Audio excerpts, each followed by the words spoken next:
नमस्कार, मैं हूं रंजीत छाबड़ा।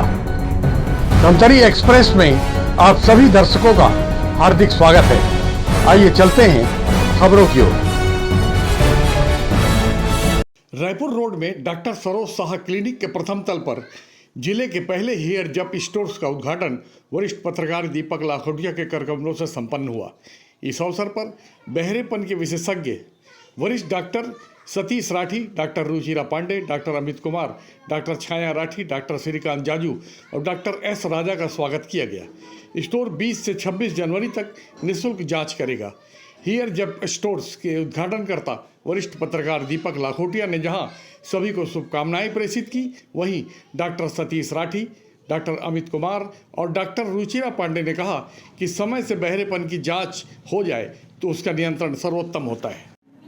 चिकित्सा के क्षेत्र में कई चीज़ें धमतरी में अब होने लगी है, आने लगी है। इसका एक पार्ट है ये भी, और निश्चित रूप से धमतरी वासियों को और आसपास कांकेर जिला कह लें, बालोद जिला कह लें, भानु प्रतापपुर और इधर के लोगों को इसका लाभ इसलिए भी मिलेगा कि राजधानी के चकाचौंध में, आपाधापी में आप जाते हैं, एक टेस्ट के लिए पूरा दिन बीत जाता है और ये सुविधा यहाँ उपलब्ध नहीं थी। मेरा अपना आकलन है कि हमारे यहाँ 4 ENT चिकित्सक हैं और डॉक्टर सतीश राठी भी प्रत्येक सप्ताह वर्षों से यहाँ आ रहे हैं, तो 200 के आसपास प्रतिदिन का OPD है और इतने मरीज यहाँ पर हैं और बहुत आवश्यक था ये उपलब्ध होना यहाँ, जो डॉक्टर राकेश पांडे जी और उनकी टीम ने यहाँ उपलब्ध करवाया। तो मैं धमतरी वासियों की ओर से उनको धन्यवाद भी दूंगा कि धमतरी को ये सुविधा उन्होंने उपलब्ध करवाई और इसका लाभ धमतरी वालों को मिलेगा। सबसे पहले जैसे इन्होंने अभी बताया कि यर्ज़ाप आज धमतरी में है, इसका सबसे बड़ा एडवांटेज यहाँ के लोगों को ये होगा कि जो quality service all over India, पूरे देश में जो मिल रही है, वही स्टैंडर्ड से धमतरी वासियों को मिलेगी। यर्ज़ाप के आज 150 स्टोर ऑल ओवर इंडिया में, सारे इंडिया में है, 12 स्टेट्स में है। सेम क्वालिटी स्टैंडर्ड्स जो हर स्टोर में होगा, वही धमतरी, वही पूरे छत्तीसगढ़ में मेंटेन होगा। यर्ज़ाप एक ऐसा रिटेल चेन है जहां फिलिप्स ईयरिंग एड्स जो है यहाँ मिलते हैं, जिनमें आर्टिफिशियल इंटेलिजेंस होता है ताकि उस क्लाइंट को अच्छी तरह से सुनाई दे। उनकी जो शोर शराबे में उनको कई बार तकलीफ़ होती है मशीन पहनने के बाद, वो तकलीफ़ ना आए। आज के डेट में इंडिया में, हमारे देश में सबसे बड़ा प्रॉब्लम यही होता है कि अवेयरनेस। तो यर्ज़ाप इस अवेयरनेस पे भी काम करता है, एक्सेसिबिलिटी और अफोर्डेबिलिटी, ये 3 चीज़ों पे यर्ज़ाप काम करता है ताकि हम हर उन लोगों तक पहुँचे जिनको सुनने में तकलीफ़ हो और उनका सही इलाज और सही तरह से उनको जांच होके उनको सही हियरिंग एड मिले। ये यर्ज़ाप का एक मेजर टारगेट है एंड इसी के चलते पूरे छत्तीसगढ़ में आज हमारे 10 स्टोर यर्ज़ाप के हैं राकेश पांडे जी के साथ, एंड हम कोशिश करेंगे कि जितना हम अवेयरनेस और छत्तीसगढ़ और पूरे देश में फैला सके वो फैलाएंगे। इसमें मरीज जो है काफ़ी कभी आर्थिक रूप से कमज़ोर वाले भी रहते हैं, क्या उनके लिए जाना जाता है कि उनकी लाइफस्टाइल, वो किस प्रकार से उनकी ज़िंदगी जीते हैं, घर पे रहते हैं या बहुत एक्टिव है, और फिर उनका बजट देखा जाता है। उस हिसाब से उनको यर्ज़ाप में आर्टिफिशियल इंटेलिजेंस सॉफ्टवेयर में है, उस हिसाब से वो उनको हियरिंग एड सजेस्ट करता है जो उस मरीज़ के लिए सबसे बेहतर काम करे। जैसे अगर कोई ज़्यादा अफोर्ड नहीं कर सकता वो, तो वो सिलेक्शन वैसे होता है, उस प्रकार के उनको यंत्र दिए जाते हैं ताकि उनको अच्छे से अच्छे दाम में सबसे ज़्यादा ठीक ठाक सुनाई दे। ये बहरेपन से बचने का कुछ भी उपाय है? बहरेपन का बचने से उपाय वही है जो अभी डॉक्टर सर ने बोला था, आप लाइफस्टाइल चेंज करो, शोर शराबे में मत जाओ, जो ईयरपॉड्स बहुत ऊंची आवाज़ से सुनते हैं वो, और सबसे इम्पॉर्टेंट, अगर आपको पता चले कि आपको तकलीफ़ है तो जल्दी से जांच करवाओ, क्योंकि हम जहां देखते हैं जिनका जांच अच्छे से हो सकता था, जिनका इलाज हो सकता था, वो सालों साल बिता देते हैं और फिर जब तकलीफ बहुत ज़्यादा होती है, ऐसे सुना ही नहीं देता, तब आते हैं। तो सबसे बड़ा एडवांटेज, अगर वो जल्दी उनका जांच हो सके तो उनका इलाज बहुत अच्छे से होगा। ये जिले का पहला सुविधा केंद्र है, ऐसा माने? हाँ जी, धमतरी जिले full fleshed international standards, yes. हाँ जी, ओके सर, थैंक यू जी। पहली बार ये सुविधा धमतरी जिले में फुल इक्विपमेंट्स के साथ मिलने जा रही है, तो ये बहुत खुशखबर है हमारे क्षेत्र के लिए। हम चाहते हैं हमारे दर्शकों को ये बताएं कि बहरेपन का उपचार संभव है, इसे ना बढ़ने दिया जाए तो ज़्यादा बेहतर है, कैसा रहेगा? सो बेसिकली क्या होता है कि आजकल लाइफस्टाइल्स जो है, हमारा खान पीन, हमारे डाइट्स, हमारा रहन सहन बहुत बदलाव आ गया है एज पहले के ज़माने से अब के ज़माने में। तो इसको बेसिकली बढ़ने से रोकने के लिए हमारा सबसे पहले ये उपचार होना चाहिए कि हमें अपने डाइट्स चार्ट पे अपने जो आने वाली बीमारी है, बहुत सारे ऐसे डिसऑर्डर्स हैं जिससे हियरिंग लॉस होने का बहुत चांसेस होता है, जैसे शुगर है, डायबिटीज़ है। तो बहुत सारे ऐसे मेडिसिन्स बने हैं जिससे वो कान में जो हेयर सेल्स होते हैं उसको डैमेज पहुंचाते हैं थ्रू ब्लड और नर्व सप्लाई के द्वारा। तो इसके लिए सबसे पहले हमें लाइफस्टाइल्स चेंज करनी पड़ेगी। उसके अलावा अगर हम शोर सलावे में काम कर रहे हैं तो प्रॉपर हमें एक टेक्नोलॉजी आती है, एक जो ईयर पफ होता है या हेडफोन्स होता है, जिससे 40 dB और 50 dB के जो नॉइज़ होते हैं उसे कट जाते हैं। तो अगर हम वो प्रॉपरली नॉइजी एरिया में वियर करके अगर काम कर रहे हैं तो वहाँ चांसेस है कि हियरिंग लॉस को कहीं ना कहीं रोका जा सके।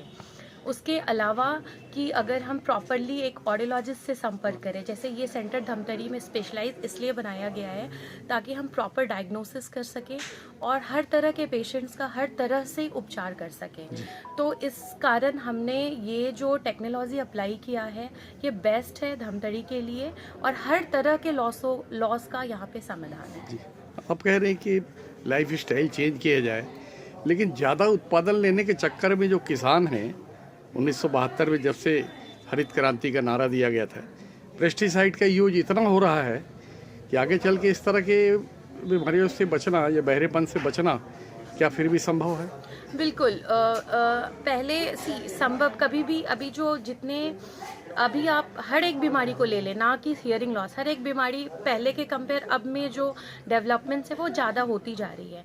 पर हम अगर प्रोटेक्शन से रहे तो वो संभावना है, अगर हम सही समय पे हियरिंग एड अगर हमको ऑडियोलॉजिस्ट ने रिकमेंड कर रहे हैं या ईएनटी ने, अगर कहीं ईएनटीज़ का इश्यूज़ है कहीं पे, जैसे कान के पर्दे फटे हैं, तो अगर सर्जन ने सर्जरी के लिए बोला तो हम अगर करेक्ट टाइम पे वो सारे रिकमेंडेशंस को फॉलो करते हैं तो समय रहते हम अपने हियरिंग लॉसेस को जो है ना आगे बढ़ने से रोक भी सकते हैं। जी, हमारे मेडिसिन है जो गायनेकोलॉजिस्ट रिकमेंड नहीं करती हैं वाइल प्रेगनेंसी में बच्चे को देने से, बिकॉज वो जो मेडिसिन है ना कहीं कहीं हेयर सेल्स को वो डैमेज पहुंचाते हैं। तो हमारे पास एक ऐसा भी टेस्ट है कि जन्म लेते हुए बच्चे को, जब बच्चे को वहाँ से डिस्चार्ज किया जा रहा है हॉस्पिटल से, उससे पहले एक टेस्ट होता है जिसको ओई बोलते हैं, ऑटो एकॉस्टिक इमिशन। वो 5 मिनट का टेस्ट होता है। अगर वो स्क्रीनिंग टेस्ट हम कर लें तो जन्म के तुरंत बाद जो हियरिंग लॉस हो रहा है उसकी भी जानकारी हमें मिल सकती है, और अगर वहाँ जानकारी मिल रहा है तो हम अर्ली डिटेक्ट कर सकते हैं बच्चे में और उसका इंटरवेंशन भी प्रॉपर हो सकता है। ये प्रॉब्लम बच्चों से लेके बुजुर्गों तक हर एक एज ग्रुप में आती है, सबको आ रहा है। बिल्कुल बिल्कुल। इसका समय पे उपचार ही इसका समाधान है। Okay, thank you. ENT department में एक ऑडियोलॉजी डिपार्टमेंट होता है जिसमें सुनने की क्षमता कैसी है आपकी, ये जांच की जाती है। और दूसरा स्पीच थेरेपी रहता है जो बहुत इम्पॉर्टेंट सब्जेक्ट है। आजकल जैसे बच्चों में हम देखते हैं कि जन्म से बोल नहीं पा रहा है, सुन नहीं पा रहा है, तो बहुत देर हो जाती है। और आजकल इस तरह के टेस्ट हो गए कि शुरू के 7 दिनों में हम OAE बोलते हैं हम उसको, ऑकस्टिक इमिशन थेरेपी रहता है। तो उसमें भी मालूम पड़ जाता है कि इस बच्चे में आगे जाके दिक्कत तो नहीं होगी। और दूसरा रहता है कि किस पर्दे में छेद है या पर्दे की हड्डी खराब है या हड्डी में पस भर गया है, तो किस कारण से उसको सुनने में कमी है या उसकी नस सूख गई है, बहुत सारे कारण रहते हैं। तो यहाँ पे ये सुविधा रहेगी ऑडियोमेट्री के, इम्पीडेंस के और बैरा के थ्रू कि कौन से तरह की बीमारी है, कितना परसेंटेज तक सुनने में कम है और किस कारण से। तो वो सब जल्द से जल्द आधुनिक पद्धति से पता पड़ जाएगा। एक डॉक्टर राकेश पांडे हैं और मैडम रुचिरा हैं जो इस चीज़ में मास्टर हैं, स्पीच और लैंग्वेज थेरेपी में और ऑडियोलॉजी में, और उनका बहुत अच्छा सेंटर है। पिछले 25 सालों से रायपुर में सेंटर रहा है। अभी इन्होंने बहुत सारे छत्तीसगढ़ में, अंबिकापुर में, जगदलपुर में, भिलाई में, रायपुर में भी 3 सेंटर है, बिलासपुर में है, राजनांदगांव में है। इस तरह की सुविधा जो इंटीरियर तक नहीं मिल पाती थी वह एक ग्लोबलाइज जैसा बोलना चाहिए कि ये सब सेंटर आपस में जुड़े भी हैं इंटरनली। एक एक सेंटर की खबर सब रहती है और कौन से टेस्ट में कहाँ पे दिक्कत आ रही है या क्या करना है, इसकी सब जानकारी इस सेंटर में है। इंस्ट्रूमेंट बच्चों के बारे में इंस्ट्रूमेंट उपलब्ध रहेंगे। बच्चों के बारे में अभी आपने बताया, जी ये जो बहरापन का प्रॉब्लम है ये बड़ों में भी है, बिल्कुल। और कई बार जो है वो देर से सुनते हैं और ये कहते हैं कि मुझे सब सुनाई आ रहा है, और घर में इस वजह को लेके हाँ, थोड़े मतभेद भी होते हैं। जी, तो उनके जी। बारे में क्या कहना चाहते हैं? जैसे उम्र के अनुसार अपनी सुनने की क्षमता कम होती है। जैसे शरीर के सभी अंग धीरे धीरे क्षीण होते हैं, तो वो किसी को जल्दी भी आ जाता है 50 साल के बाद, किसी को 70 साल के बाद भी। तो उसमें बाकी संरचना सब ठीक रहती है अपने कान की, पर जो सुनने की नस है वो सूख जाती, जो हम जनरल भाषा में कहते हैं, या वो वर्क करना कम कर देती है। तो उन्हें दूसरों की अपेक्षा बहुत ज़ोर से बोलना पड़ता है। घर में वो टीवी का वॉल्यूम बहुत तेज़ रखते हैं, या कुछ बोला तो वो कुछ सुनते हैं, कई बार लिप रीडिंग के थ्रू। तो यहाँ जो टेस्ट हो जाता है ऑडियोमेट्री टेस्ट, तो उसमें मालूम पड़ जाता है इन्हें किस तरह का श्रवण यंत्र लगाया जाएगा, तो ये बहुत अच्छा सुन लेंगे। और पहले के लोग तो क्या थे कि वो वायर वाला मैं लगाना पसंद नहीं करता हूँ। अब आजकल बहुत छोटे और चिप इतनी अच्छी आ गई कि सब लोग मोबाइल से बहुत अभ्यस्त हैं, तो आपका हियरिंग एड भी इतना अच्छा आने लग गया है कि आप उसको संचालन उसका करना रहा तो आप मोबाइल के थ्रू उसका वॉल्यूम बढ़ा लें, बंद कर दें, जो सुनना है सुने। तो बहुत जल्दी बड़े लोगों के लिए बहुत अच्छी चीज़ है वो। साउंड पॉल्यूशन कितना घातक है आज के बहरेपन के लिए? एक बहुत बड़ा चीज़ है, घातक है, क्योंकि आजकल सब लोग क्या करते हैं, ईयरफोन या हेडफोन लगा के ही सुनते हैं।